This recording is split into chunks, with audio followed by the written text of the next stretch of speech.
Sa anxiety, para din siyang panic attack. Pero since nagkaroon na ako ng information kung paano dumadali yung panic attack. So, medyo aware na ako doon. Ito naman, kaya itong, hindi ko alam kung panic attack to or anxiety itong nagkakaroon ako. Kapag nagbigla ako, sa panic attack ganito, wait, sorry nagulo ko.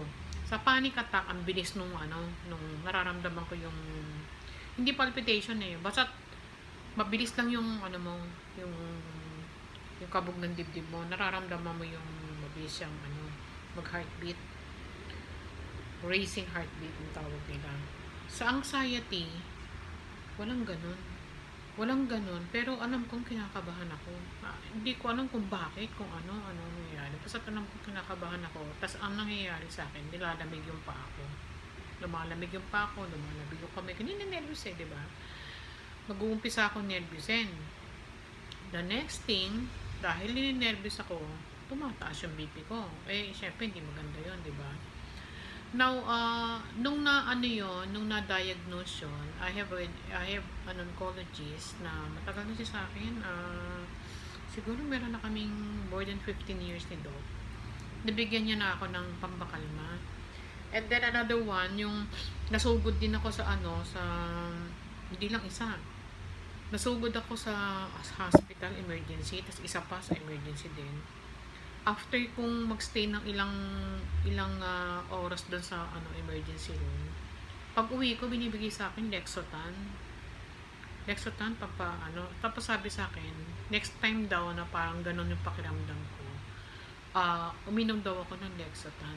Yun ang sabi ng doktor. Tapos yun din ang ibinigay sa akin ng oncologist ng aking cardiologist, Lexotan din. To be taken as needed. So, kapag nararamdaman ko na parang kinakabahan na, alam ko yan, malalamig na yung kamay at paa ko. Iinom na ako nun. Usually, yan nangyayari sa akin sa hapon. Sa hapon o kaya sa gabi. Out of nowhere, bigla na lang ganun. So, iinom na ako ng ganun kasi alam ko, kasunod niyan, tataas ang BP ko.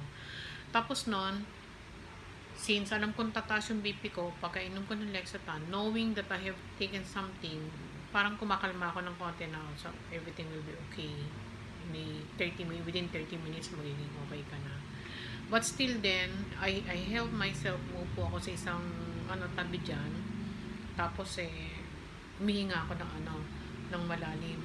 I apply yung nakita ko rin sa YouTube, isang mapapagkatiwalang doctor din na ang sabi niya yung 478.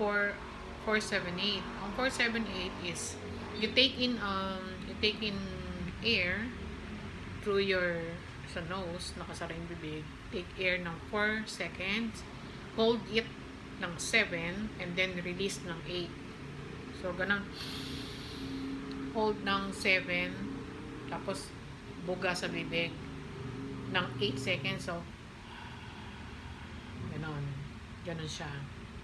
Gawin mo yun siguro maybe 10 times. After ng 10 times, back to normal breathing ka.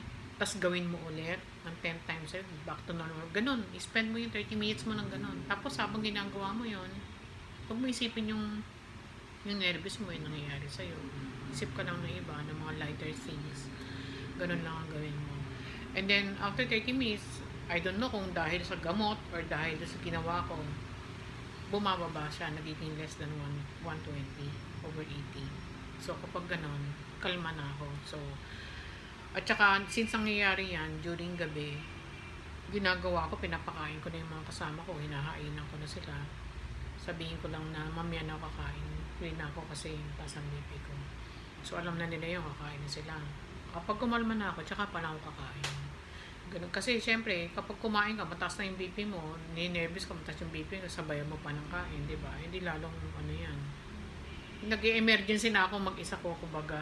Kasi mahirap masugod sa hospital, di ba? Ngayon, alam mo na, ilang beses na nangyari sa'yo.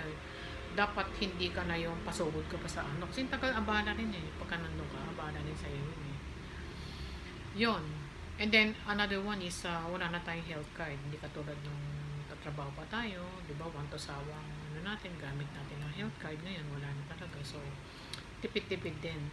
So, ganyan ang naging istorya ko. Anyway, saan na ba ako napunta? Kasi, yun ang nangyari, no? Kaya tayo nagpa-psychiatrist.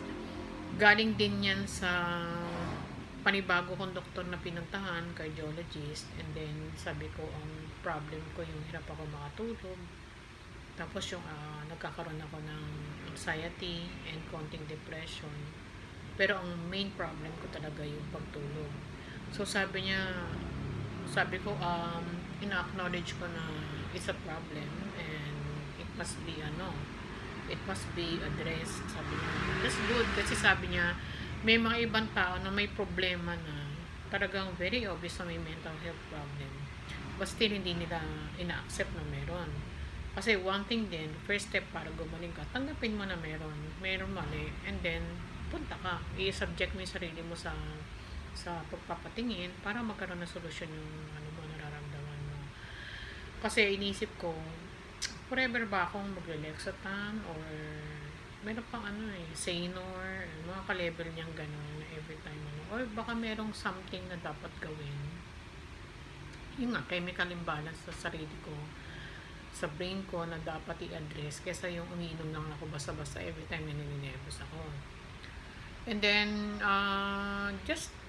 I give it one shot lang, no? Para na ma-experience ko ano bang meron sa psychiatrist. No? They say na kapag nagpa-psychiatrist ka kasi, dati kasi nung batang-bata pa ako, every time nagpapatingin ako sa yung regular na pagpapatingin ko ng mga lipid profile ko, every 6 months ko ginagawa yan. May nakatabi ako dati noon, pasyente naman siya na isang psychiatrist diyan sa isang hospital sa Quezon City. Sabi ko, hindi nag-usap kami. Sabi ko ganyan, ano ho yan yung sabi ko ganyan, magkamahalo ba ang dyan, yung consultation? Sabi niya 6,000. Sabi ko 6,000 ang mahal pala. At that time yung consultation sa doctor wala pang 1,000. Sa kanya 6,000 na, pero madami daw ginagawa, and then it's a 2-hour na pag-uusap, consultation. Sometimes parang pang yung hinihypnotize ka, parang ganun. Siguro kaya naging 6,000 kasi nga matagal. So ngayon, yun ang natanim sa isip ko, kaya ayoko na psychiatrist kasi number 1, hindi cover ng health card yan. Sa'yo yan, sarili mo expense yan. Ang sasagutin lang ng company mo yung gamot. Tapos number 2, ang mahal. Syempre, diba? Tiisin mo na lang, parang ganun. Gawin mo na lang yung pagka mapasok na yung mga kung sa isip mo, magsaya ka na lang, lumabas ka, diba? Libangan mo yung sarili mo, parang ganun. But now, na medyo matanda na tayo, marami na tayong iniinda sa katawan. Trinay ko. So, ito na, kausap ko yung oncologist ko. That's good, sabi niya, ina-acknowledge mo. I know someone, may parang yung classmate yata niya yun, I don't know. Kasi parang magkaedad sila pareho lang silang bata. Binigay niya sa akin yung name. Now, ito raw is online consultation kasi naka-base sa outside Manila yung doctor. So, online consultation kami. Okay. So, kinontak ko yung doctor. Nung kinontak ko yung doctor, is a female doctor. Kinontak ko siya, and then through email sinendan niya ako. Nag-schedule kami ng date, and then through email sinendan niya ako ng parang questionnaire. Doon sa questionnaire na yon, yung basic information mo lahat, pangalan mo, sa kanakatira, everything, no? Anong education attainment mo, and then ano yung history medical history mo, ano yung mga gamot na iniinom mo, parang ganun. Siguro parang mabasa niya na, parang magkaroon na siya ng idea tungkol sa akin bago kami magharap sa online, sa Zoom, ganun. So, binigay ko yon. Tapos, the rest, tinanong ko na lang sa secretary niya. Like, sabi ko, how much yung consultation? Sabi ng secretary niya is 3,500. Kung senior ka, less 20%. So, it's gonna be 2,800. And 45 minutes yung consultation.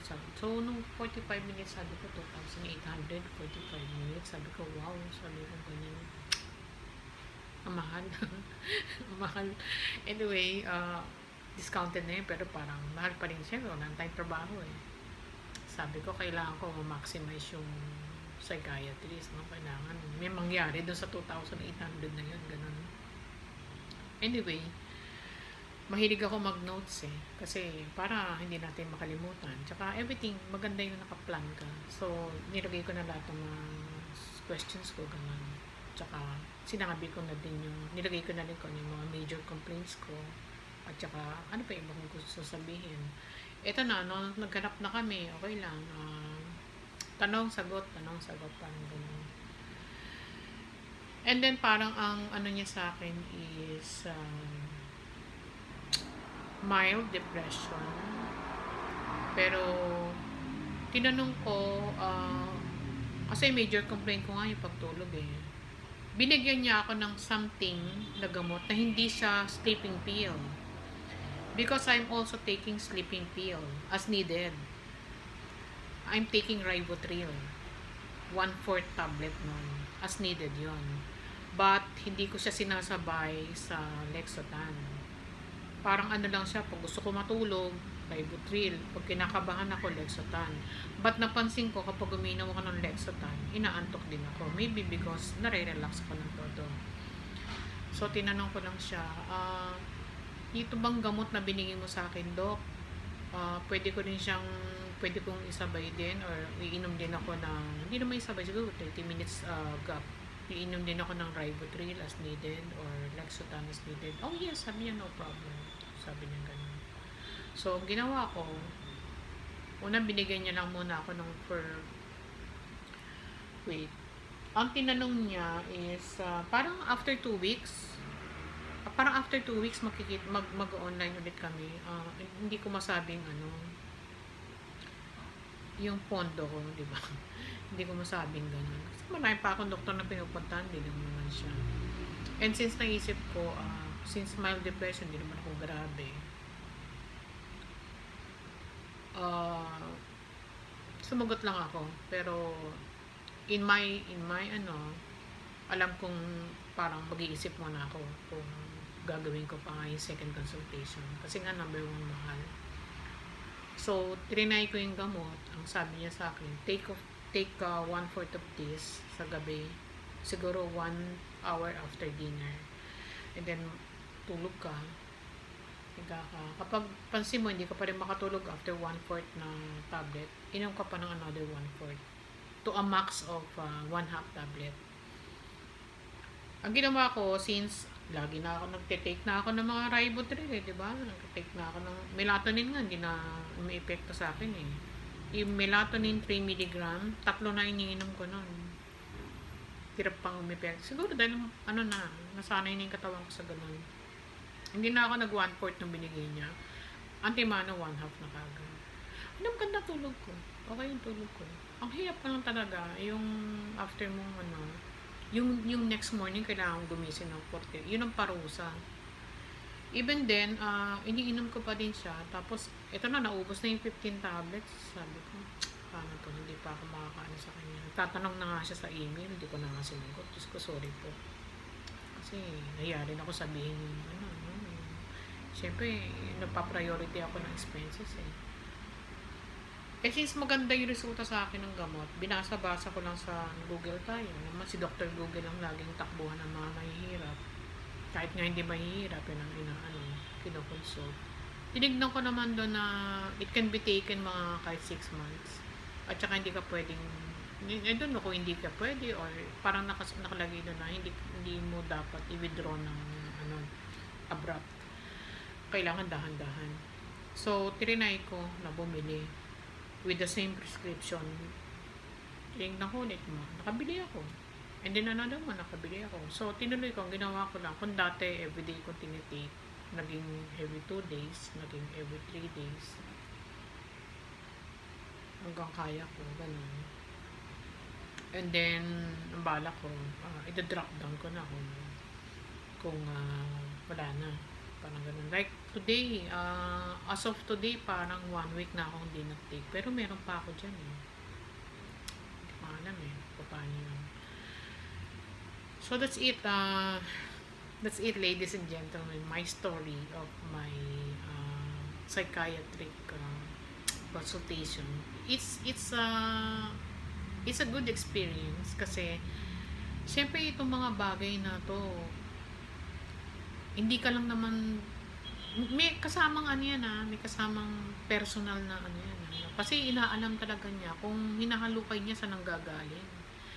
So, it's really a good thing kasi yung, well, nagsasabi tayo sa mga kaibigan natin, sa mga kamag-anak natin, di ba? Pero wala silang matutulong hanggang dun lang sa nilabas mo, and then tinanggap nila. And then medically, wala na, tapos na. Ito, after this na makausap mo, bibigyan ka niya ng something to help you para hanggang sa susunod na mag-consult ka ulit, and then ino-observe niya kung ano yung siguro kung ano yung mga naging epekto sa iyo ng gamot, ganyan. Yung gusto kanyang tulungan medically, it's really a nice thing. Kaya lang ang problema lang, medyo kulang tayo sa ano, I mean, dami kong iniintinding gastusin and wala tayong trabaho. Ganon. So, umahanap ako ng ibang paraan para ayusin ko yung mental health problem natin nang hindi nagre-resort sa additional na gamot. Right now, marami na po akong gamot na iniinom kasi siyempre, bilang nag-edad na tayo, andyan na lahat ng mga yung regular na normal na iniinom ng mga matatanda. Ayoko na munang madagdagan, ganun. So, ganun ang ginawa natin. So, that's it, ladies and gentlemen. Salamat sa pakikinig nyo, and hope everyone is fine. Siguro kayo din, kung itatry nyo magpatingin, kakaroon kayo ng your own experience, and hindi naman siya ganun. Pero bago kasi ako sumalang, parang kinabahan ako. Ganun. Parang kinabahan ako ng konti. Kasi siyempre, paano ganun, kasi nabasa ko paano magkukwento ko ng mga personal naman, pero okay naman yung doctor kasi she's a young doctor and she's very understanding, and parang siya yung ang lang, parang kada sabihin mo, ini-explain niya, gano'n. Which yung iba doon, parang narinig, kasi YouTube tayo, basa-basa tayo. Yung iba doon, narinig ko na. Kaya parang sometimes parang sayang yung oras. Gusto mong madaliin lahat kasi gusto mo sulitin yung binayad mo ng mahal. Parang ganun lang. Anyway, that's it. And thank you for listening to me. And till my next